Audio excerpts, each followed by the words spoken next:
నమస్కారం అండి. Happy morning to all.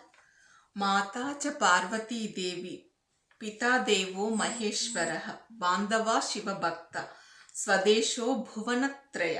నా ఒక్కడికి అన్నం పెట్టమని అడగలేదు శంకరాచార్యుల గారు. అమ్మా, మా అమ్మవు నువ్వే. 3 లోకాల్లో ఉన్న మా నాన్నగారు శంకరులు, 3 లోకాల్లో ఉన్నవాళ్ళు నా బంధువులు. అన్నం పెట్టమ్మా అన్నారు. ఆయన 3 లోకాల ప్రాణులకు అన్నం పెట్టమని వేడుకున్నారు. సో అందరికీ మకర సంక్రాంతి శుభాకాంక్షలు. అందరూ బాగుండాలని కోరుకుంటున్నాము. సో ఈరోజు మనం సంక్రాంతి, భోగి, కనుమ పండుగల గురించి చూద్దాం. అసలు ఎలా వచ్చింది పండుగలంటే? మనం పిండి వంటలు చేసుకోవడము, మటను చికెను తినడము, ఇది ఒక తంతు, ఉత్సాహంగా ఉండడం కోసం. అసలు పండుగలు ఎందుకు వచ్చాయి, వాటి మహత్యం ఏంటి అనేది చూస్తే మనకు ఉత్తరాయణము, దక్షిణాయనము అని ఉంటుంది. 6 నెలలు అది, 6 నెలలు ఇది. సో ఇది ఈ పండుగ స్టార్టింగే మనకు మహా ప్రత్యేకతతోని సంతరించుకుంటుంది. భోగి అంటే పరమాన్నం వండడం, భోగం వండడం. తమిళనాడులో పెసరపప్పు, బియ్యము, బెల్లము ఇలా పొంగల్ చేస్తారు కదా. కర్ణాటకలోనేమో ఎల్లు బెల్ల అంటారు.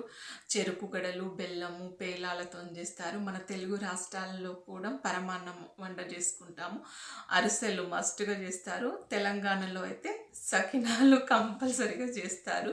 సో ఒక్కొక్క ప్రాంతం లోపల ఇది ఒక్కొక్క రకంగా జరుపుకుంటారు. భోగి పండుగ రోజు ఎవరంటే మనకు ఈ పండుగ స్టార్టింగ్ 1 మంత్ నుండే మనకు ముగ్గులు, గొబ్బెమ్మలు పెట్టడం అలా చేస్తూ ఉంటారు. ఆడపిల్లలతోటి ముగ్గులు వేయడము, రథాలు వేయడము, రకరకాల ముగ్గులు ఈ సమయంలో పట్నే మనకు వేస్తాం. చాలా పెద్ద పెద్ద ముగ్గుల పోటీలు వేస్తూ ఉంటారు. సో ఈ భోగి రోజు పిల్లలకి ఏం చేస్తారు, వాళ్ళకు దిష్టి తగలకుండా వాళ్ళ పైనుండి రేగు పండ్లు, చెరుకు గరలు, పువ్వులు ఇవన్నీ వేసేసి వాళ్ళకు దిష్టి తీయడం లాగా చేస్తూ ఉంటారు అన్నట్టు.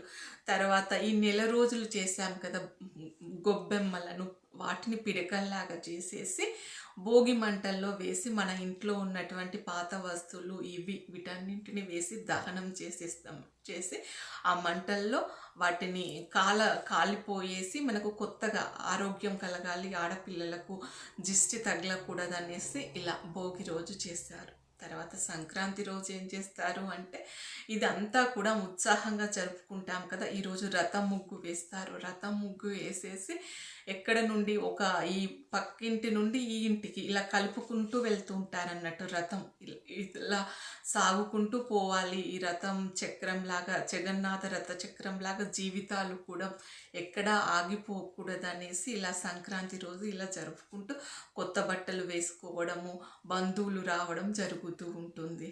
అంతే కదా.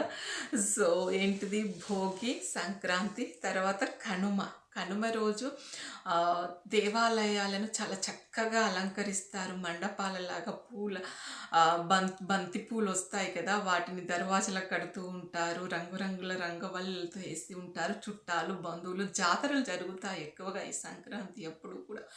సో చాలా కోలాహలంగా ఉంటుంది. తర్వాత ధాన్యం ఇంటికి వస్తుంది. ధాన్యము ఇంటికి రావడం వలన ఎవరికి, రైతు సంతోషంగా ఉంటాడు. మెయిన్గా రైతు సంతోషంగా ఉంటేనే దేశం సంతోషంగా ఉంటుంది కదా. ఇప్పుడంటే ఒక్కొక్కరికి ఒక్కొక్క జాబ్ వచ్చి వేరే వేరే ప్రాంతాల్లో ఉంటున్నాం. కానీ పూర్వకాలంలో అందరూ వ్యవసాయం పైన ఆధారపడే వాళ్ళం కదా.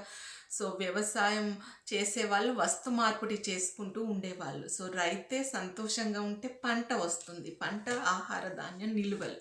సో అలా రైతు పండుగగా దీన్ని చెప్పుకోవచ్చు అన్నట్టు. సో అందరూ చాలా ఉత్సాహంగా ఉంటారు.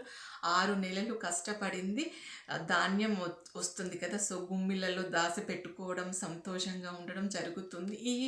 దీన్ని వచ్చిన దాన్ని వరి ధాన్యం కంకులను తీసుకెళ్ళి గుడికి చుట్టూ కడుతూ ఉంటారు. ఎందుకంటే పక్షులకు ఆహారంగా, పక్షులు కూడా వచ్చి అవి తింటూ ఉంటాయి. తర్వాత ఆవులకు భోగం బెల్లన్నం అంటేసి ఫస్ట్ వీళ్ళు తినేదేంటో మేము తినేది కూడా మీరు తినాలి అనేసి ఆవులకు కూడా ఎడ్లకు కూడా పెడతారు, ఎడ్లను కూడా అలంకరిస్తారు అన్నట్టు. అంటే మేము సంతోషంగా మీరే మా సంతోషానికి కారణం మీరే అనేసి ఆ పక్షులకు ఆవులకు ఆడపిల్లలు ఇంట్లో వాళ్ళకు సంతోషం. లక్ష్మీ నిలయం ఎవరు ఆడపిల్లలే కదా, ఆడపిల్లలకు సంతోషంగా ఉండడం కోసమని, చిన్నపిల్లలకు దిష్టి తలగకుండా ఉండడం కోసమని, ఆడపిల్ల అనేది కుటుంబాన్ని భర్తను సంతోషంగా ఉంచేది ఆడపిల్లనే. ఎందుకంటే ఆవిడ 2 వంశాలను తరింపజేస్తుంది. ఇక్కడ పుట్టింటి గౌరవము, అత్తవారింటి గౌరవం. కాబట్టి ఆడపిల్లకు అంతటి విలువనిచ్చారు. మన సాంప్రదాయాలు సంస్కృతిలో కూడా మా అమ్మాయికి అంతటి బాధ్యతలు ఇచ్చారు. అందుకే ఆవిడని జాగ్రత్తగా చూసుకోవాలి మనం. 2 వంశపు బాధ్యత ఉంటుంది ఆవిడ పైన.